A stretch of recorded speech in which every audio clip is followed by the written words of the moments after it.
சிவப்பரிசி புட்டு எப்படி பண்ணுறதுன்னு பார்க்கலாம். இதுக்கு வந்து சிவப்பரிசியை வந்து 3 மணி நேரம் ஊற வச்சு வெயிலில் காய வச்சு மில்லில் கொடுத்து அரைச்சிங்கன்னா சிவப்பரிசி மாவு வந்து ரெடி ஆயிரும். அதை லைட்டாக நீங்கள் வறுத்து வச்சிட்டிங்கன்னா ரொம்ப நாளைக்கு வண்டு பிடிக்காமல் அப்படியே இருக்கும்.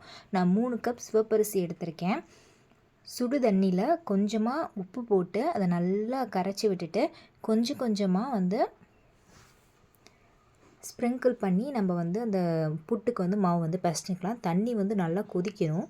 அப்போ தான் வந்து நம்மளுக்கு வந்து புட்டு மாவு கொஞ்சம் அதிலே வெந்துடும். இந்த மாதிரி கை வச்சு அப்போக்கி பண்ண முடியாது, ஏன்னா வந்து தண்ணி ரொம்ப சூடாக இருக்கும். ஸோ கை பொறுக்கிற சூடு வந்ததுக்கப்புறம் அந்த விஸ்கை எடுத்துகிட்டு நீங்கள் வந்து கையிலே சும்மா அந்த மாதிரி பெரட்டலாம்.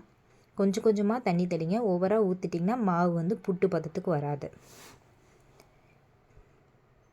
நம்ம என்ன தான் பிசைஞ்சாலும் கொஞ்சம் அங்கங்கே கட்டிகள் இருக்க தான் செய்யும். அதுக்கு தகுந்தாப்பில் நம்ம வந்து சலிச்சு எடுத்துக்கலாம். இந்த புட்டோட பதம் பார்த்திங்கன்னா இந்த மாதிரி உருண்டை பிடிச்சிங்கன்னா கரெக்டாக இந்த மாதிரி கொழுக்கட்டை மாதிரி இருக்கணும். தொட்டால் அப்படி உடையணும். இதான் வந்து கரெக்டான புட்டு மாவு பதம். இப்போ சலிக்கிறதுக்கு பெரிய ஓட்டை உள்ள சல்லடை எடுத்துக்கலாம். எதுக்குன்னா புட்டு வந்து நல்ல மணல் மணலாக வரணும், ஒரு கட்டிகள் கூட இருக்கக்கூடாதுன்னா இந்த ப்ராசஸ் நீங்கள் வந்து எடுத்துக்கலாம். இல்லை நீங்கள் அப்படியே வேக வைக்கனாலும் வேக வைக்கலாம். இந்த மாதிரி எடுத்திங்கன்னா நமக்கு சாப்பிட்றதுக்கு நல்ல இன்ட்ரெஸ்டிங்காக இருக்கும், டேஸ்ட்டாகவும் இருக்கும், நல்ல மணல் மணலாக வரும். இந்த மாதிரி தேய்ச்சி விட்டு நீங்கள் வந்து ஃபுல் மாவே சலித்து எடுத்துக்கலாம். அங்கே பாருங்கள், உங்களுக்கு பார்த்தாவே தெரியும் நல்லா மணல் மணலாக எப்படி இருக்குது பாருங்கள் புட்டு, ஒரு கட்டிகள் கூட இல்லை. இப்போ இட்லி குக்கரில் தண்ணி நல்லா சூடு ஏறணும். சூடு ஏறினதுக்கப்புறம் இந்த மாதிரி ஒரு இட்லி தட்டை போட்டு, இல்லை புட்டு மேக்கராக இருந்தாலும் நீங்கள் புட்டு மேக்கர் யூஸ் பண்ணிக்கலாம். இட்லி தட்டுனா சீக்கிரமாக கொஞ்சம் வேலை முடிஞ்சிடும். இட்லி துணியில் இந்த மாதிரி போட்டு ஃபுல்லாக ஸ்ப்ரெட் பண்ணி விட்டுருங்க.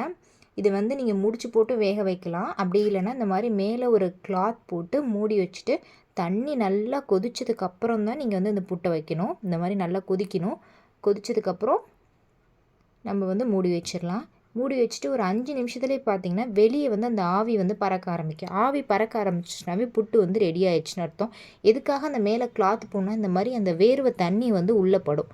அது படாமல் இருக்கிறதுக்கு தான் நம்ம வந்து இந்த மாதிரி மேலே ஒரு துணி போட்டு நம்ம மூடி வைக்கிறோம். இப்போ இந்த பவுலில் வந்து நான் ட்ரான்ஸ்ஃபர் பண்ணிக்கிறேன். 2 பேட்சாக போட்டேன். ஸோ 2 பேட்சுமே எடுத்துட்டேன்.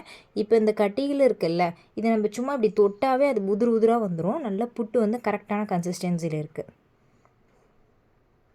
உப்பு சுடுதண்ணி போட்டு இட்லி குக்கரில் வேக வச்சிட்டிங்கன்னா சூப்பரான சிவப்பரிசி புட்டு வந்து ரெடி ஆகிடும். இப்போ வந்து அந்த குட்டி கட்டியுமே வந்து நம்ம விஸ்கை வச்சு லைட்டாக அப்படி மேஷ் பண்ணோன்னா அது அப்படியே உடஞ்சிரும். புட்டு நல்லா சாஃப்டாகவும் இருக்கும். இப்போ வந்து இதுக்கு என்னென்னலாம் ஆட் பண்ணலான்னு பார்த்துடலாமா? இதுக்கு வந்து நான் வந்து ஒரு கப் தேங்காய் எடுத்திருக்கேன். நீங்கள் திருவி எடுத்தாலும் சரி, நான் மிக்ஸி ஜாரில் போட்டு எடுத்துக்கிட்டேன். ஏலக்காய் தூள் 1 டேபிள் ஸ்பூன் ஆட் பண்ணிக்கலாம்.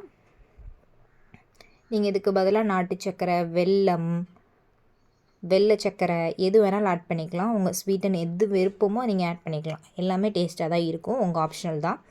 நெய் வந்து 1 டேபிள் ஸ்பூன் ஆட் பண்ணிவிட்டு நல்லா மிக்ஸ் பண்ணி விடுங்க ஈவனாக.